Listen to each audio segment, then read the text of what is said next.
Hi, everyone. My name is Inga. I'm from Iceland.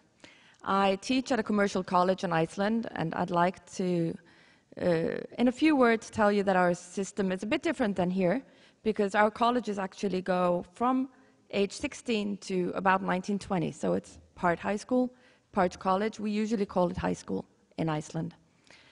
I'm sorry that I'm not going to make excuses now. I took a little pink book. It's not my little black book with notes.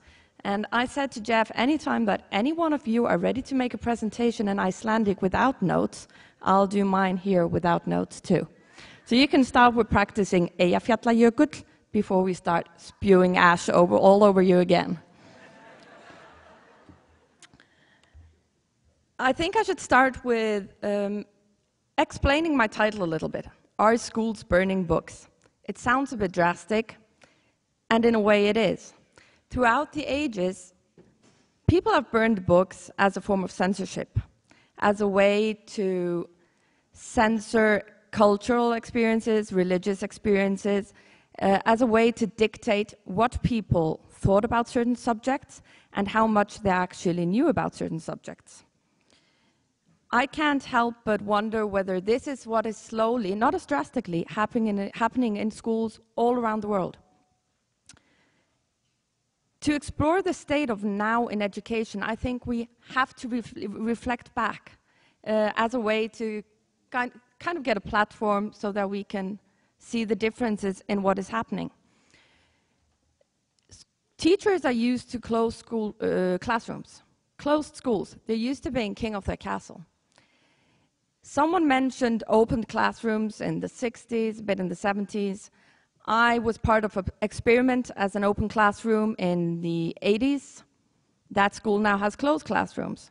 My kids now attend a school with open classrooms. Teachers are complaining and resigning because they want closed classrooms again. Teachers in way too many places want to be, I say want, they want to be locked up in their rooms. They want to be able to lock students inside and dictate what they think, how they behave, and what knowledge they get to gain. Lisa mentioned many great points, and in some ways, I wish actually that we would have been on a panel together discussing all the bans regarding the devices that we do not want in the schools. When I say we do not, then I mean as a society, we do not want them, even though those of us who are here, we, of course, say we want them. I want all of those devices in my classroom. I don't want a closed classroom. But as long as the community that I teach in does not complain and actually supports a closed classroom with bans regarding laptops, iPhones, any types of internet access, we are supporting those closed classrooms. In a closed classroom, and especially back in the day, teachers could choose what information they gave their students. Every information, every knowledge that their students gained came from teachers. If they wanted access to more information or the other side of certain subjects they were discussing, their access to information was usually limited to what their teachers thought was appropriate to order for the school library. So if we think about that for a second, that might not be so different from actually just saying, these books are okay, and these books will be burned. This is what you can learn, and this you can't. So why is it that we are, as teachers, so afraid of what students might learn or how they might learn it? I, as a teacher, want my students to learn as much as they can, not just page 16 to 54, not just the book that someone else decided should be on the curriculum. I want them to come in and burn for a subject. I want them to engage in it. I want them to seek their own knowledge. I want them to go out and explore what else they can find. I want to make sure that as soon as the semester is over, that they have learned as much as they could, or at least as much as they wanted to. Because it will always be up to the individual student to say, okay, I can make do with that, I can pass the course, but hey, this subject is actually really, really interesting, and I'd like to learn a lot more. I think that teachers fear the knowledge that students can gain. Not in the sense that they fear that their students will get smarter, not in any sense, but that they fear the lack of power they will have. Because while they're in the classroom and hold all the power, they believe it will be easier. I don't think it will be easier, and I don't think it will be as fun as a teacher to teach as to teach students who actively are self-seeking more knowledge on the subject. Most of you, well, at least most of the people I speak to in the outside world, outside of my school, say, well, times have changed. Everything is a lot more open, and students can seek all the information they want. But can they? Or are we still banning students from seeking information that they would like to find? We still have classroom settings with the teacher standing in the front and students taking notes, just like many of you are doing now. The only difference is that you are making notes on your iPhones, on your Androids, on your laptops, on your iPads, or whatever. Many schools still demand that their students take notes, but ban them from taking them on laptops.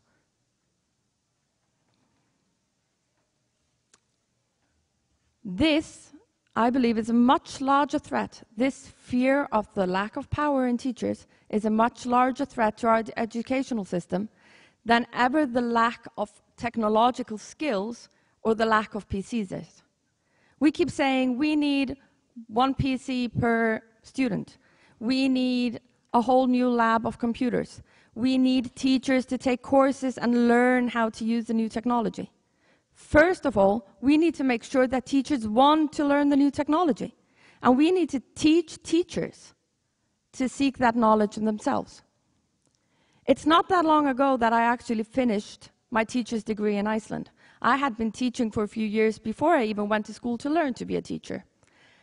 I sat in lecture after lecture and read books and texts and blogs on the importance of varied forms of teaching. That we had to find different forms of teaching for the different students who had different needs. But each and every single lecture I attended was built up in the same way. We need to teach what we preach, and we need to teach our teachers how to teach with the new media involved. We all know the saying, and it is a cliche, that it takes a village to raise a child. Well, today it takes the whole world to educate a child. Teachers used to be know-it-alls, and per definition, a know-it-all is a person that believes he knows everything about a certain subject, but when he in reality really only knows a limited amount about a subject, because we can't be know-it-alls. And today, in today's society, where our knowledge increases so fast that we can't keep up with it, we don't want to be know-it-alls. Why would we want to believe that we are limited in our knowledge? That there isn't anything more out there to be explored? I want to tell you a short story about an incident that happened in my class last year. I teach marketing to 17, 18-year-old students. I also teach microeconomics and management. I decided in my last year's marketing class not to teach a textbook. I said, why? These are the basics. I can cover them in 2 weeks. That means I have 12 weeks left of the semester.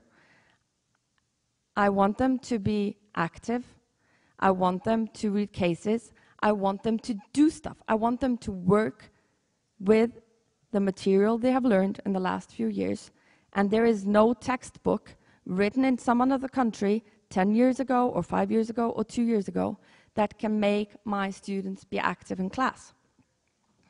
So during the first lecture, or after the first lecture was over, I sent students home with the home assignment. I said, go read this blog, listen to this podcast, go find some tweets from this or this person. I did give them a framework. I didn't expect them to go out and find it all after the first lecture. I gave them some framework, some certain people to follow or to read, And I said, come back next week, and we'll discuss it in class. I thought I was doing them a favor. I thought they'd be really, really happy that they didn't have to read yet another chapter in yet another book like they had to do in every other subject. But boy, was I in for a surprise. They were surprised. But they weren't really positively surprised. They weren't happy at all. They thought I was being really, really unprofessional. Those were their words. You're a really unprofessional teacher. Why do you make us read a blog? Blogs are unreliable. And I was shocked. But the more I thought about it, the less shocked I became. Of course they thought blogs were unreliable sources. They're banned from accessing blogs in school. Of course they thought Twitter was an unreliable source. They're banned from accessing it at school. They're just as much banned from accessing Twitter and blogs and corporate websites as they are from accessing poker, porn, or what else that is deemed inappropriate for our students in school. And for them, that meant that I was being unprofessional. However, they did go home, and they did do their homework. And the next week came, and the next lecture. And there was no way we were going to cover all those discussions that came up in that one class. That was definitely a first for me. I could have taken 4 or 5 classes, 4 or 5 lectures, to cover the discussions that my students came within, into the classroom. And each and every discussion was relevant to the subject. They had gone home, and they had found websites, and they had read blogs, and they had all of a sudden seen that there were actually comments to those blogs. And they got curious. Why is this person hating on that one? Why doesn't this one agree? Where does he come from? Oh, wait a minute, there's a link to a website. Maybe I should check it out. Hey, who is this person? And they went on and on and on. And all of a sudden, they had read 10 times more than I had ever expected them to do. And not only that, but they actually started messaging me. They sent me emails, they came up on Facebook, they even, some of them joined Twitter just to be able to see how it works and engage with me on Twitter. And they kept telling me about everything they were experiencing and everything they were reading.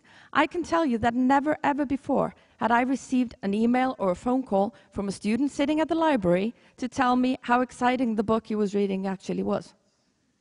Have you? No, didn't think so.